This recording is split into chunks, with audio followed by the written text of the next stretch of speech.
have with us Farida. Farida has over 25 years of experience across varying consumer industries in P&L and brand building.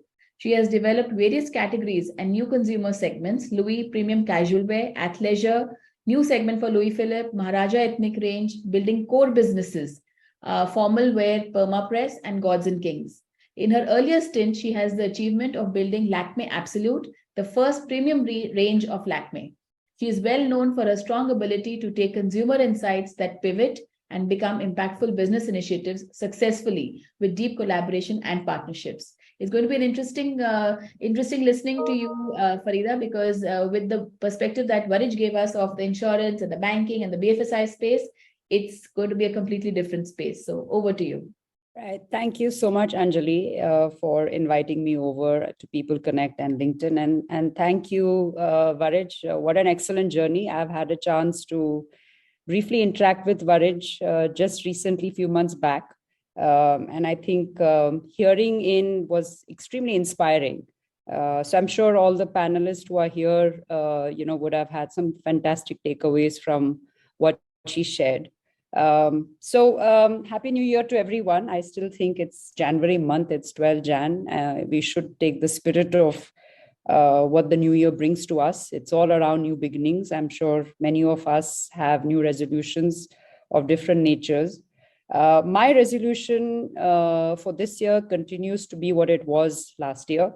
It is about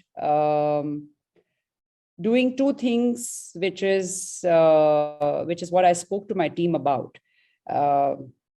Being assertive and aggressive towards growth, and being collaborative and seamless while we do this journey. Both are slightly oxymoronish statements and values, but precisely in that tension lies success, is what I firmly believe. And the reason is that it is very important for us to continuously focus on our purpose when we are doing our jobs, our roles. And that is really about profitable growth, growth for all, whether it is personal or professional. And at the same time, it has to be done a value which is very close to me, which is through collaboration, high levels of integrity, high levels of passion and commitment. So you can compete very well. At the same time, be a great human being and a great person is my belief system. So that's my resolution. And I wanted to share that because I think firmly that the topic that we have, which is women in sales, is an extremely competitive environment. And many times over, one tends to feel that it is a very macho aspect to a profession. It is a very aggressive nature of the profession, and that probably there is no in-between path there. My belief strongly is that path exists. Path exists in whichever way that you are, however you are. And quite frankly, women in sales is the same as men in sales. The expectations, the deliverables, the ability to own your numbers, the fact that you plan for your numbers, the fact that you own it, short-term, long-term, all has to come together for you to enjoy this role. The starting point, quite frankly, according to me, is really about you. So if you enjoy numbers, if you enjoy the high of doing business, if you enjoy creating business impact, if you enjoy wanting to see the beginning to the end of bringing things together, if you enjoy the daily high, you enjoy the monthly high, if you enjoy team management, if you enjoy building teams, if you enjoy mentoring, if you enjoy people, if you enjoy figuring how people can go to the next level, if you enjoy accountability, if you enjoy top line and bottom line, if you enjoy everything that I've just spoken about, you will enjoy your role in sales. Because quite frankly, if you don't enjoy any of these, and it's not an either or that, oh, I like data, but I don't like X and I don't like Y, but I prefer this piece, or I don't know how to connect with teams, or I'm a great team leader, but I quite frankly don't know my numbers when I'm supposed to do. I have no control over how the business is going to land this month, next month, and in a quarter. If these are the aspects that worry you, bother you, you don't enjoy it, you shouldn't look at sales as a role. But if you are willing to go down this path and you find some parts of it are things that you're enjoying, then you must most certainly jump straight in and discover the sheer joy of it. And I would say that the reason it works the best is if you start with your consumers, whether your consumers are B2B or your consumers are B2C. That is where the success starts. Because if you are able to understand what your consumer is looking for, what is your connection and your drive of closing that particular piece for the consumer, whether you're operating, 20 stores under you, and you know that your stores have to be disciplined and on time out there always. You need to manage and motivate your team for your daily sales. You have to be accountable for how your store looks. All these aspects, which is specific to retail that I'm talking about, but specific to any role that you do, if you know all the levers that are going into making things happen, then I think you are on the path to deliver on your numbers. Because what happens to us is that if you don't enjoy all of this is when the pressure comes in. Is when you kind of find other reasons to figure out that you're not really enjoying the space, you're not really enjoying the role. So early stints in it or an early environment around it allows you to understand whether you're really enjoying it. Conversations with sales leaders, whether it is men or women, both aspects actually let you know whether you are going to go down this path and you're going to be able to enjoy this piece or not. For me personally, it has been all around, is there a business problem that I can solve? Is there something that can create value and wealth?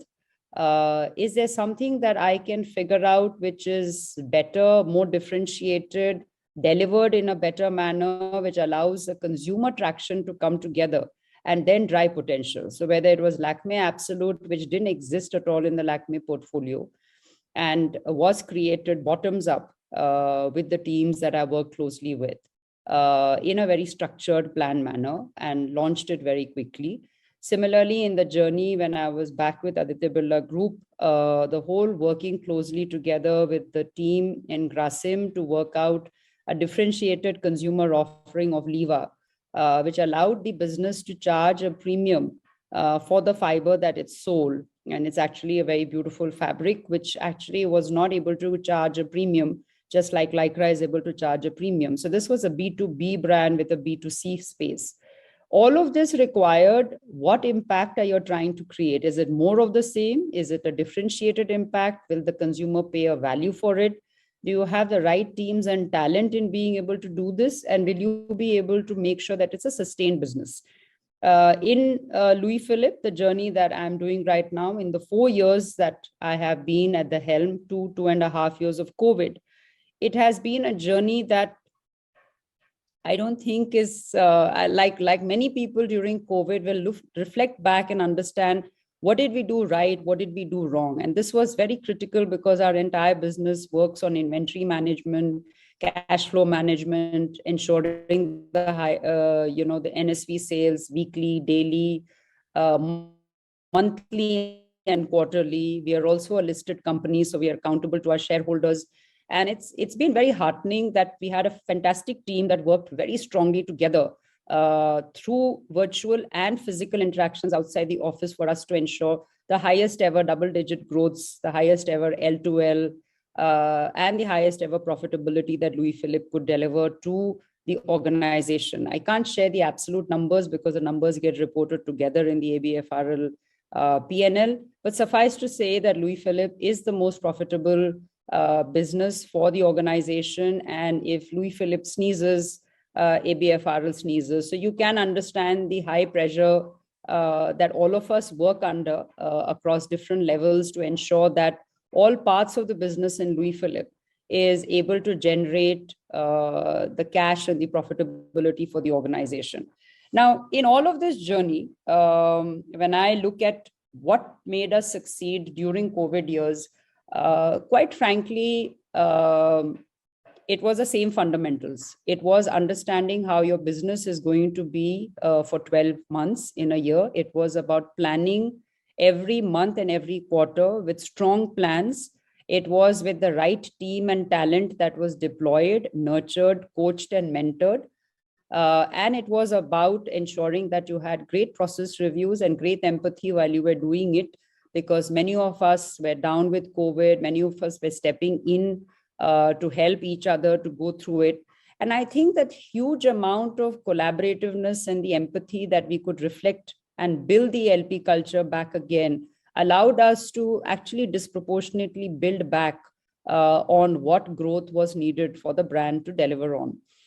So when I look at it from a lens of where the subject is coming into play from, whether it is the role of women in sales or whether it's the role of men in sales, I personally think that both genders succeed the best if they are able to have a very strong level of emotional quotient, if they are able to have a very strong desire to coach and mentor their leaders into how to do the numbers, and if they also have the sheer amount of maturity in understanding that your job is to allow success to be shared with the team and the team in front. But if anything is not working well, then it has to be something that you have to take ownership and charge for. So women work best in organizations where, like in Aditya Birla Group, diversity exists. Mentors, male and women, exist in helping you carve your path ahead. You have leaders who understand and empathize the personal journey that you're in, whether you need support during child care, whether you need support when you're caring for older parents. And it all allows things to come together.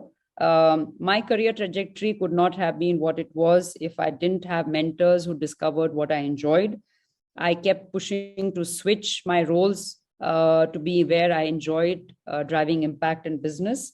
And it also allowed us to succeed in building leaders in different levels. So women in sales, I think, starts with, if you enjoy it, like Varjay said, just go after it. Go after mentors, go after environments like the Aditya Birla Group, which allows a great amount of diversity to be encouraged. So from my side, thank you very much. And over to you, Anjali, to go ahead with the session, and Great. all the Thank best to you. everyone. Thank you so much, Farida. Again, and a lot of inspiration that we can draw from you. And I think the piece around mentors is what we must really look out for, that if we have the right mentor and guidance, the sky is for us.